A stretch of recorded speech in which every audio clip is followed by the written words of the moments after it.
Fockema, experts in bladder weakness and incontinence for over 40 years. With World Continence Week from the 24th to the 30th of June 2013, it's time to start talking about incontinence, which is also known as a weak bladder, although that's not entirely accurate. Because bladder incontinence does not discriminate, it affects all spheres of society, rich and poor, black and white, old and young. It's a global health issue that is estimated to affect about 9.5 million South Africans. That's 1/5 of the population. And when you consider that 9.5 million people would fill the F&B stadium more than 100 times over, you begin to realize the extent of the problem.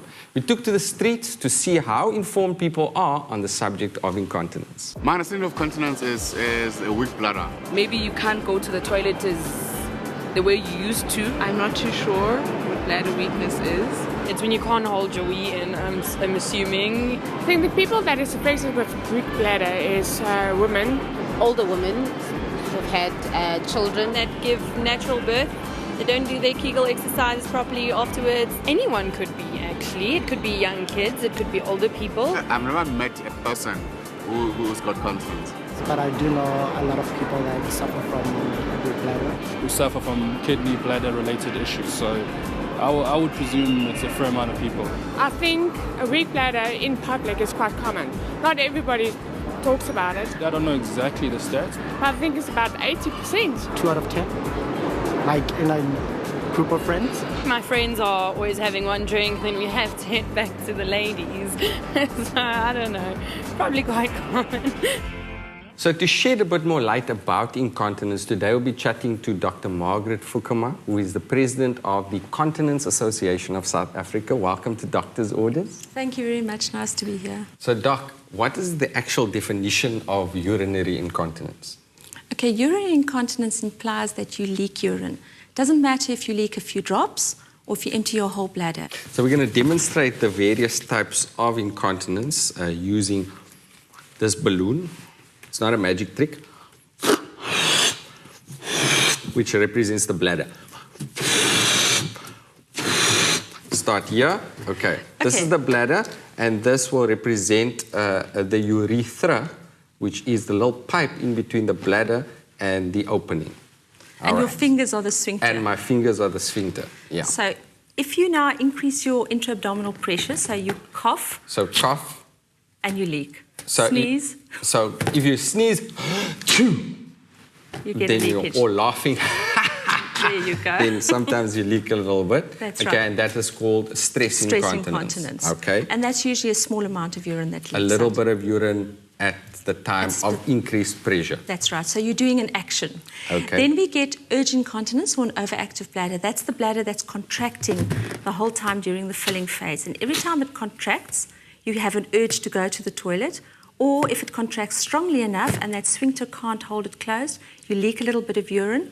Or if it really is a strong contraction, you completely empty your bladder. Yes. And then we've got overflowing incontinence. Overflowing incontinence. So that's your bladder that's totally overfilled.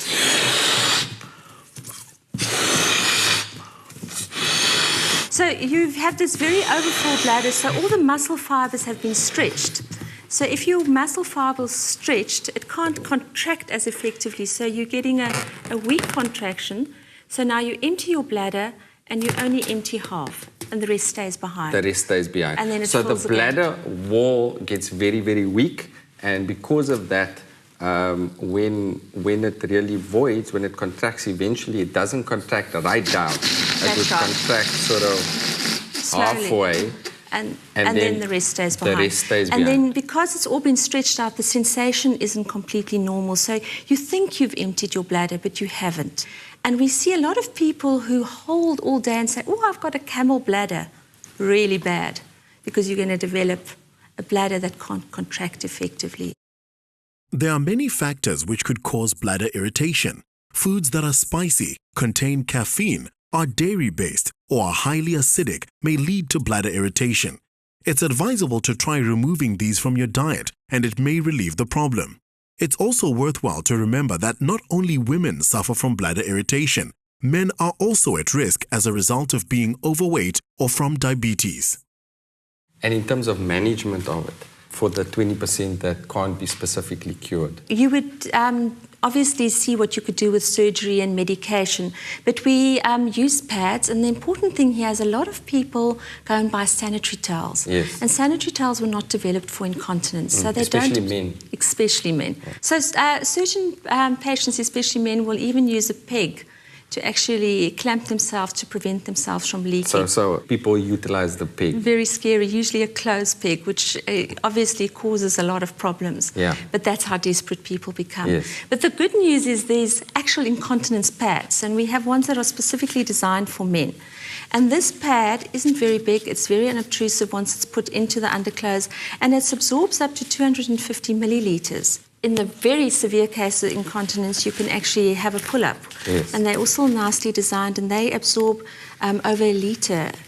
And then if we look at our female patients, this is a little mini pad, ideal for the use in stress incontinence, and it absorbs 80 milliliters of fluid, 80. Which is a lot, yes. So people need to know that they have options out there, but the most important thing also to be diagnosed as to what type of incontinence you actually do have.